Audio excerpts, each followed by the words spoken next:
미디어 심리학 9주 2차 시강의를 시작하겠습니다. 챕터 9는 언어와 사고입니다.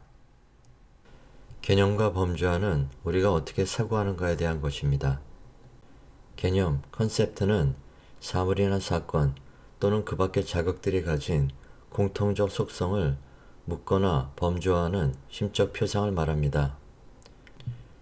가족 유사성 이론, Family Resemblance Theory는 범주의 구성원들은 그들의 특징적인 자질을 갖고 있지만 모든 구성원이 공유하고 있는 것은 아니라는 이론입니다. 오른쪽 그림을 보면 그들은 서로 유사하지만 모든 구성원들이 공유하는 어떤 특징적 자질을 갖고 있지는 않습니다. 원형 이론, 프로토타입 티어리는 사람들은 새로운 것을 범주의 원형과 비교하여 범주를 나누는 판단을 한다는 것입니다. 원형 프로토타입은 한 범주의 최고의 가장 전형적인 구성원입니다. 본보기 이론, Exemplar Theory는 새로운 사례를 이미 저장된 범주의 다른 사례와 비교하며 범주적 판단이 이루어진다는 범주화 이론입니다. 그림은 범주 특정 처리에 관여하는 되뇌 영역을 보여주고 있습니다. fMRI로 스캔하면서 참가자들에게 동물이나 도구의 이름을 속으로 말하도록 하였습니다. 흰 부분이 동물을 말할 때 활성화되었고 검은 부분이 도구를 말할 때 활성화되었습니다. 이러한 실험은 뇌의 다른 부분들이 다른 범주에 관련되어 있음을 시사합니다. 가족 유사성 이론은 비록 모두 갖고 있는 정의적 속성은 없지만 가족 구성원들 간에 공유하는 공통 속성이 있어서 닮습니다. 이러한 속성을 함께 갖고 있는 사람도 그 가족에 속하는 것으로 범주화될 수 있습니다. 범주의 결정적 속성에서 우리는 일반적인 새가 많은 결정적 속성을 가지고 있다고 생각하는 경향이 있습니다. 모든 새가 이 속성을 모두 갖고 있는 것은 아닙니다. 북미에서는 굴뚝새가 펭귄 타조보다 더 새에 좋은 예가 될 수 있습니다. 원형 이론과 본보기 이론의 차이입니다. 원형 이론에 따르면 우리는 새로운 사례를 한 범주의 원형 혹은 가장 전형적인 구성원과 비교하여 분류한다고 보는 반면에 본보기 이론에 따르면 새로운 대상을 범주의 모든 구성원들과 비교하여 분류한다고 봅니다. 개념, 범주, 그리고 뇌입니다. 시각 피질은 원형을 형성하는 데 관여하는 반면에 전전두 피질과 기저혈은 예시를 배우는 데 관여합니다.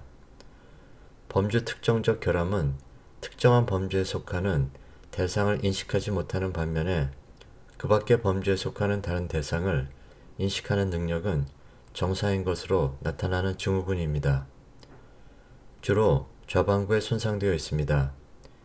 뇌의 시각 영역의 조직화는 시각적 경험에 의존하지 않습니다. 범주 특정적 뇌 영역은 눈이 보이지 않는 사람과 보이는 사람 간에 비슷한 활동 패턴을 보입니다.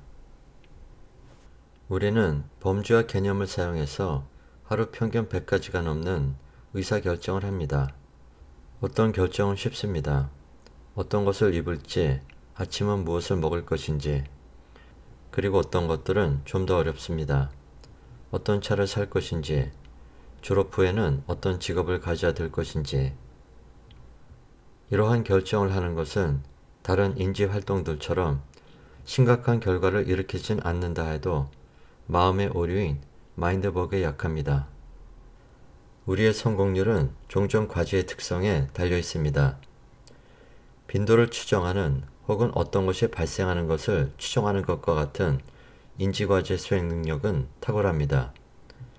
반면에 확률에 의해 사고하는 걸 요구하거나 어떤 일이 일어날 가능성을 예측하는 과제 수행은 서툽니다. 확률 과제도 어떻게 기술되느냐에 따라서 수행이 달라지기도 합니다. 왜 이런지에 대해서 알아보도록 하겠습니다. 의사결정에 대한 이론들입니다. 합리적 선택 이론, Rational Choice Theory는 어떤 것이 일어날 가능성이 얼마인지를 결정하고 그 결과의 값어치를 판단한 후에 이 둘을 곱해서 결정을 내리며 선택한다는 고전적 이론입니다. 빈도형식 가설 Frequency Format Hypothesis는 우리의 정신은 일이 일어날 가능성이 아니라 일어나는 빈도를 인지하도록 진화했다는 가설입니다. 가용성 편향 Availability Bias는 기억에서 쉽게 가용한 항목이 더 빈번하게 일어난다고 판단하는 오류입니다. 결합 오류 Conjunction Fallacy는 사람들이 각각의 사건이 일어날 확률보다 2개 이상의 사건이 함께 일어날 가능성이 높다고 생각하는 오류입니다. 대표성 간편법은 Representative Heuristic인데 한 사물이나 사건을 그 대상이나 사건의 원형과 비교하여 확률을 판단하는 정신적인 지름길입니다. 틀 효과 Framing Effects는 문제가 어떻게 표현되는가에 따라 같은 문제에 대해 다른 답을 할 때 일어나는 현상입니다. 매몰 비용 오류 Sunk Cost Fallacy는 사람들이 이미 투자된 비용을 고려하여 현재 상황에 대한 결정을 내리는 틀 효과입니다. 전망이론 Prospective Theory는 잠재적 손해를 평가할 때 위험을 감수하려 하고 잠재적 이익을 평가할 때 위험을 회피하려 한다는 이론입니다. 우리는 빈도를 정확히 그리고 자동적으로 판단할 수 있습니다.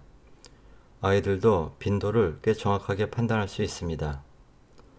이런 유형의 처리는 인간에게 자연스러운 것이고 대부분의 사람들은 쉽게 수행할 수 있습니다. 반면에 확률에 대해서는 많은 사람들이 자연스럽게 처리하지 못합니다. 이러한 능력의 차이는 의사결정 과정에서도 중요하게 작용합니다. 한 연구에서 의사들에게 확률을 사용해서 질문을 했을 때 틀린 답을 얻었는데 같은 질문을 빈도를 사용해서 질문을 했을 때는 올바른 답을 얻을 수 있었습니다. 빈도와 확률에 관해서는 사람들이 항상 합리적 선택을 하는 것은 아닙니다. 복권 당첨금이 평소보다 커지면 큰 금액을 기대하면서 더 많은 사람들이 복권을 삽니다. 하지만 더 많은 사람들이 복권을 사기 때문에 당첨 확률을 낮추게 됩니다. 역설적으로 당첨금이 상대적으로 적을 때 당첨 확률이 가장 큰 경우가 많습니다. 우리에게 친숙한 것은 기억 강도가 강합니다. 기억 강도와 출현 빈도가 직접적으로 관련이 되어서 가용성 편향이 추정에 영향을 끼칩니다. 더 빈번하게 일어나는 항목은 덜 빈번한 항목보다 더 쉽게 기억이 되고 우리는 더 잘 기억되는 항목은 더 빈번하게 일어났을 것이라고 결론을 내립니다. 하지만 이 경우에 우리가 쉽게 기억할 수 있는 이유는 빈도수 때문이 아니라 친근성 때문입니다. 가용성 편향은 때로 간편법, 휴리스틱스라고 일컬어지는데 의사결정을 효율적으로 도와주는 신속한 전략을 제시해 주지만 매번 정확한 해결책을 내놓지는 않습니다. 우리가 문제에 접근할 때 100%는 아니지만 종종 효과적으로 작용하는 정신적 지름길이나 어림셈이라고 할 수 있습니다. 이와 반대되는 개념은 연산법, 알고리즘입니다. 연산법은 문제에 대한 해결을 보장해주는 잘 정의된 일련의 절차 혹은 규칙들입니다. 가용성 편향에 대한 테스트입니다. 이 목록에 있는 이름을 살펴보고 여자 이름과 남자 이름의 수를 추정해 보는 것입니다. 이 표에서 어떤 여성 이름은 유명인이지만 남성의 이름은 평범한 이름입니다. 남성의 이름보다 여성의 이름이 더 많이 포함되어 있다고 생각했다면 가용성의 오류 때문입니다. 우리는 각각의 사건이 일어날 확률보다 2개 이상의 사건이 함께 일어날 가능성이 높다고 생각합니다. 즉, 우리는 정보가 많이 결합될수록 모든 정보가 사실일 것이라고 믿는데 이러한 마인드버그가 바로 결합 오류, Conjunction Fallacy입니다. 사건이 많이 결합될수록 그 사건들이 동시에 일어날 확률은 급격히 낮아집니다. 우리가 확률에서 배웠던 벤 다이어그램을 생각해보면 4개의 조건을 만족시키는 것은 가운데 있는 아주 작은 부분입니다. 우리는 한 사건의 발생 가능성에 대한 정보를 무시한 채 우리가 느끼는 유사성에 따라 판단을 내립니다. 이것을 대표성 간편법이라고 하는데 이럴 경우에 확률적 판단은 거의 빗나가게 됩니다. 이러한 마인드 버그들은 우리 사고방식의 강점과 약점을 분명하게 보여줍니다. 우리는 원형에 따라 범주를 나누고 다시 원형에 대한 유사성에 근거해서 분류 판단을 만드는 것에 능숙합니다. 반대로 확률적 판단은 우리의 주특기가 아닙니다. 인간의 뇌는 빈번하게 일어나는 정보를 손쉽게 처리합니다. 따라서 확률적 문제를 빈도를 사용해서 풀어나간다면 의사결정 과정은 한층 향상될 수 있을 것입니다. 합리적 선택이론에 따르면 우리의 판단은 기대하는 결과에 부여하는 가치에 따라서 달라집니다. 우리는 선택의 가치를 부여하는데 얼마나 효율적인가를 보면 마인드 버그가 이 상황에 영향을 끼칩니다. 연구자들은 한 문제가 어떤 식으로 표현되는지에 따라서 동일한 문제에 서로 다른 대답들이 나타날 수 있다는 틀 효과, 프레이밍 이펙트를 발견했습니다. 예를 들어서 어떤 특정한 약이 70%의 효과를 보였다고 들었을 때 사람들은 무려 70% 효과를 가지고 있는 약을 구매하는 것은 현명하다고 생각합니다. 하지만 이들에게 30%의 실패 확률에 대해서 언급을 하면 사람들은 이 약을 위험하고 해로운 약으로 생각할 수 있습니다. 두 경우에 있어서 객관적 정보는 동일합니다. 70%의 성공률은 30%의 실패율을 의미하는 것이 될 수 있습니다. 이처럼 정보가 표현되는 방식이 달라지면 그 결과 또한 상당히 바뀌게 됩니다. 틀 효과 중에서도 매몰 비용 오류, Sunk Cost Fallacy는 주목해 볼 필요가 있습니다. 매몰 비용 오류는 사람들이 이미 투자된 비용을 고려하여 현재 상황에 대한 결정을 내리는 것입니다. 프로스포츠 경기에서 비싼 값으로 데려왔지만 제값을 못하는 선수들에 대한 투자를 스포츠 구단은 합리화하는데 이것이 매몰 비용 오류의 예가 될 수 있습니다. 다음은 바이어스를 그림을 그려가면서 설명하는 동영상을 보겠습니다. Number one is anchoring bias. We humans usually completely rely on the first information that we receive, no matter how reliable that piece of information is when we take decisions. The very first information has tremendous effect on our brain. For instance, I want to sell you a car, and you are interested to buy it. Let's say you ask me what the price is and I tell you $30,000. Now, if you come back a week later and I say I'll sell it to you for $20,000, this seems like a new, very cheap price to you, right? Because your judgment is based on the initial information you got, which was $30,000. You feel like you're getting a great deal. But let's say the first time that you ask me and I say $10,000, and then you come back the next week and I tell you I'm going to sell it to you for $20,000. Now it doesn't look like a very good deal because of the anchoring bias.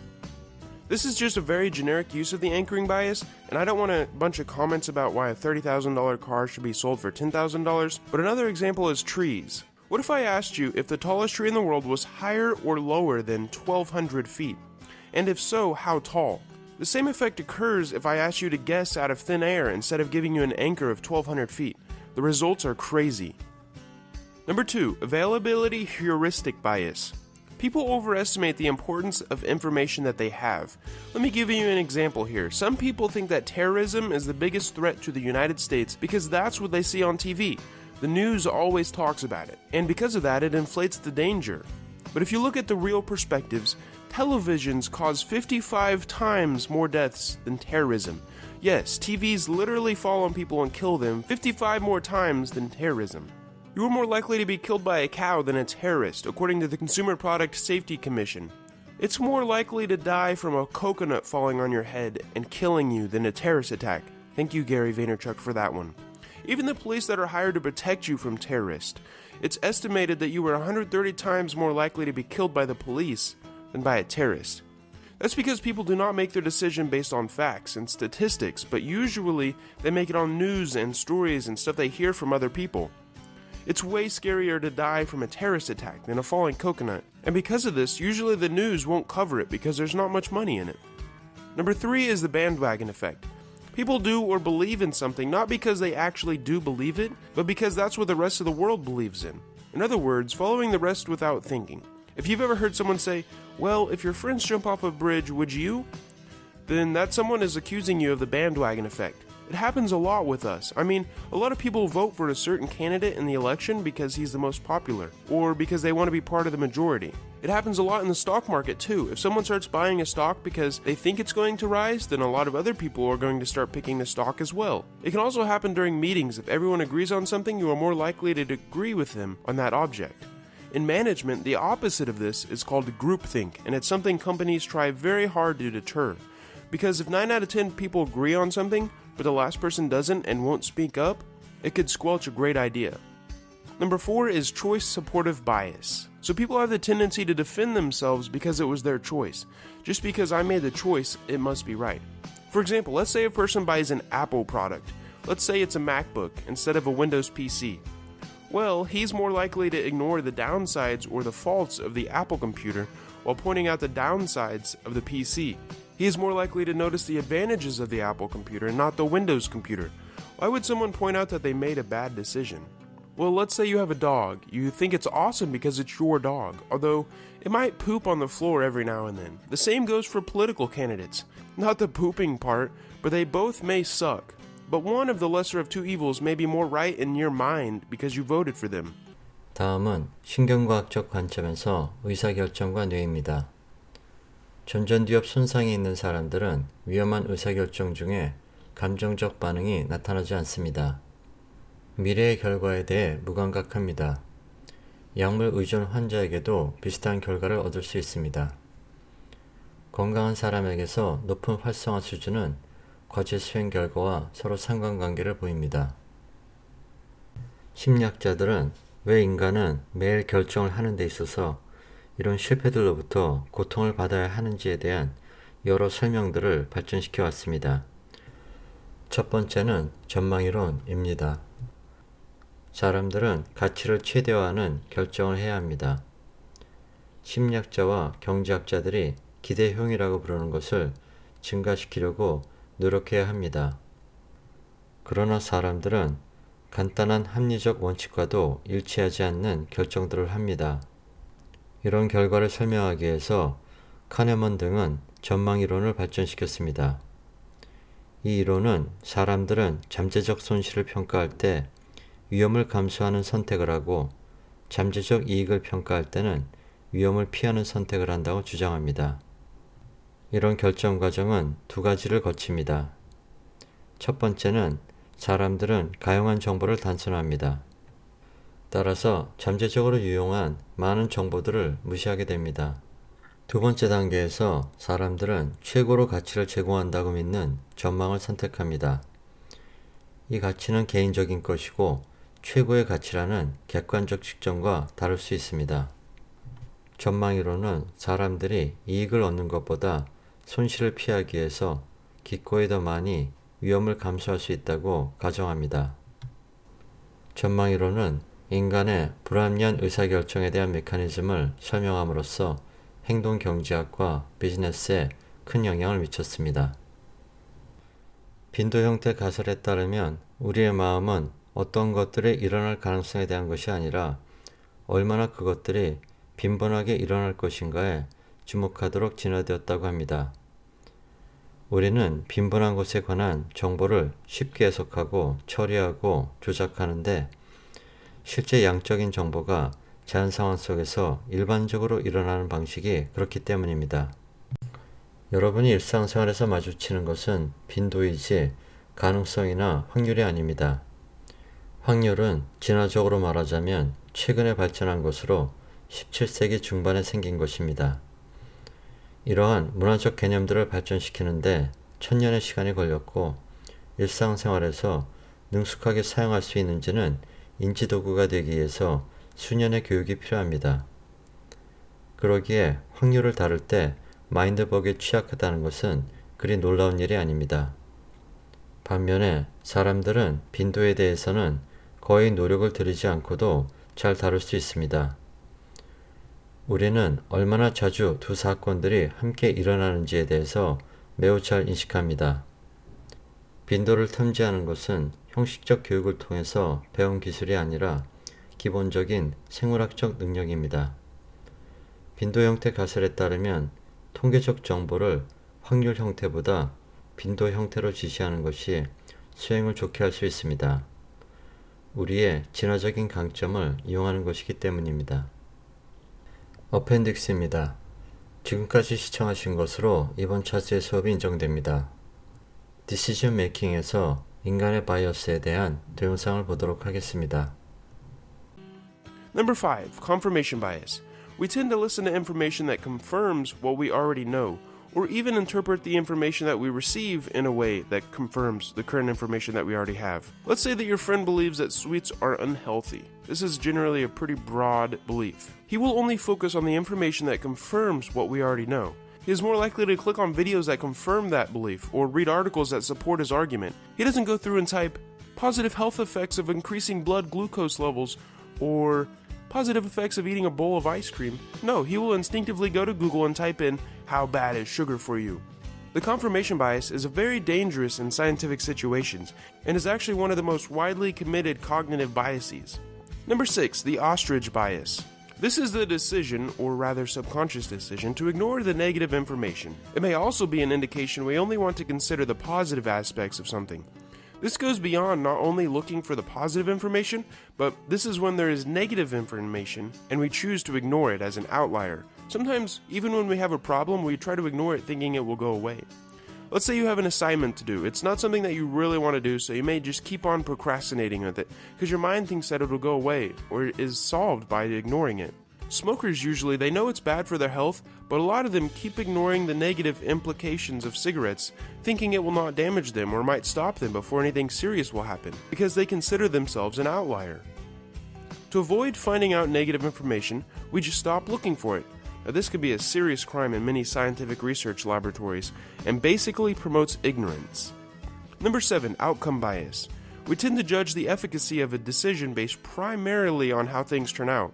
After a decision is made, we rarely examine the conditions that existed at the time of the decision, choosing instead to evaluate performance solely or mostly on whether the end result was positive or not. In other words, you decide whether an action is right or wrong based on the outcome. This goes a little bit into consequentialism, but it goes hand in hand with the hindsight bias.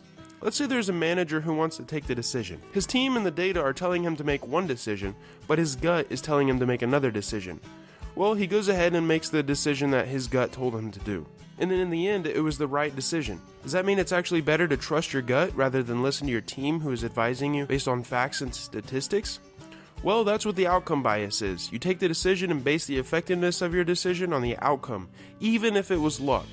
Now, this is bad logical thinking and will actually lead you to ruined thinking and bad outcomes in the long run. Number 8, overconfidence. Sometimes you get too confident and start taking decisions not based on facts, but based on your opinion or gut because you have been correct so many times in the past. For example, you are a stock trader and you pick 5 stocks, and in a couple years, all of them turn out to be successful or profitable. It increases your confidence to a point to where you can start believing that whatever stock you pick will be successful. It's quite dangerous because you might stop looking at the facts and solely rely on your opinion. Check out the gambler's fallacy if you want more information on this. Just because you flipped a coin 5 times and it landed on heads doesn't mean that the next time there's more than a 50% chance of it landing on a head again.